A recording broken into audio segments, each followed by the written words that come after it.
ରଥ ଉପରେ ମହାପ୍ରଭୁଙ୍କ ସନ୍ଧ୍ୟା ଧୂପ ସରିବା ପରେ ଆରମ୍ଭ ହୋଇଥିଲା ପହଣ୍ଡି ବିଜେ। ପହଣ୍ଡି ବିଜେ ବେଳେ ଖସି ପଡ଼ିଥିଲେ ବଡ଼ ଠାକୁର। ଆଉ ଏହି ଅଘଟଣରେ 5 ଜଣ ସେବାୟତ ଆହତ ହୋଇଛନ୍ତି। ପ୍ରଭୁ ବଳଭଦ୍ର ଆଗକୁ ଝୁଙ୍କି ପଡ଼ିବାରୁ ସେବାୟତ ଆହତ ହୋଇଥିବା ଜଣାପଡ଼ିଛି। ଆହତଙ୍କୁ ତୁରନ୍ତ ଆମ୍ବୁଲାନ୍ସ ଯୋଗେ ଡାକ୍ତରଖାନା ନିଆଯାଇଛି। ପ୍ରଥମେ ଚକ୍ରରାଜ ସୁଦର୍ଶନଙ୍କ ପହଣ୍ଡି ହୋଇଥିଲା। ଏହାପରେ ବଡ଼ ଠାକୁର ବଳଭଦ୍ରଙ୍କୁ ତାଳଧ୍ୱଜରୁ ପହଣ୍ଡିରେ ତଳକୁ ଅଣାଯାଉଥିଲା। ମହାପ୍ରଭୁଙ୍କୁ ଚାରମାଳ ଅଧା ବାଟରେ ଥିବାବେଳେ କୌଣସି ତ୍ରୁଟି କାରଣରୁ ଝୁଙ୍କି ପଡ଼ିଥିଲେ, କିନ୍ତୁ ସେବାୟତମାନେ ସତର୍କତାର ସହିତ ଠାକୁରଙ୍କୁ ଧରିଥିଲେ। ତେବେ ଏହି ଅପ୍ରୀତିକର ଘଟଣାରେ 5ରୁ ଉର୍ଦ୍ଧ୍ୱ ସେବାୟତ ଆହତ ହୋଇଥିଲେ। ଆଡ଼ପ ପହଣ୍ଡିରେ ଗୁରୁତର ତ୍ରୁଟି। ପହଣ୍ଡି ବେଳେ ତଳକୁ ଢଳିଗଲେ ବଳଭଦ୍ର। ଭକ୍ତଙ୍କ ମହଲରେ ତୀବ୍ର ଆଲୋଡ଼ନ ଦେଖାଯାଇଛି। ଏଥିପାଇଁ ସେବାୟତକୁ ଦାୟୀ ହେଉଛି।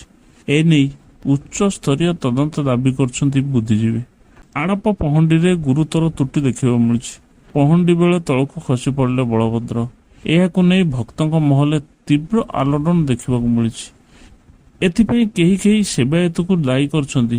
ଠାକୁର ରଥର ସିଂହାସନରୁ ଓହ୍ଲାଇବା ପରେ ଟାହିଆ ଲାଗି ପହଣ୍ଡି ଆରମ୍ଭ ହୋଇଥିଲା, କିନ୍ତୁ ଠାକୁର କିଛି ବାଟ ଆସିବା ପରେ ତଳକୁ ଢଳି ପଡ଼ିଥିଲେ। ପାଖରେ ଥିବା ସେବାୟତମାନେ ଠାକୁରଙ୍କୁ ସିଧା କରିବାକୁ ଚେଷ୍ଟା କରିଥିଲେ ସତ, କିନ୍ତୁ ଏହା ସମ୍ଭବ ହୋଇନଥିଲା। ସୁଦର୍ଶନଙ୍କର ପହଣ୍ଡି ବିଜେ ହୋଇସାରିଥିଲା। ପଛେ ପଛେ ବଡ଼ ଭାଇ ବଳଭଦ୍ରଙ୍କର ପହଣ୍ଡି ବିଜେ ହେବାକୁ ଥିବା ବେଳେ ଏଭଳି ଅଘଟଣ ଘଟିଛି।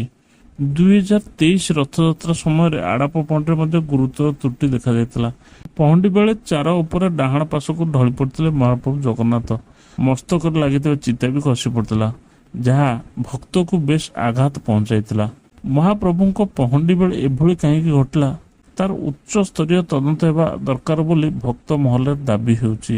ଆଉ କେହି କେହି କିଛି ଆଗକୁ ଅଘଟଣ ଘଟିବାର ଆଶଙ୍କା ଅଛି ବୋଲି କହୁଛନ୍ତି।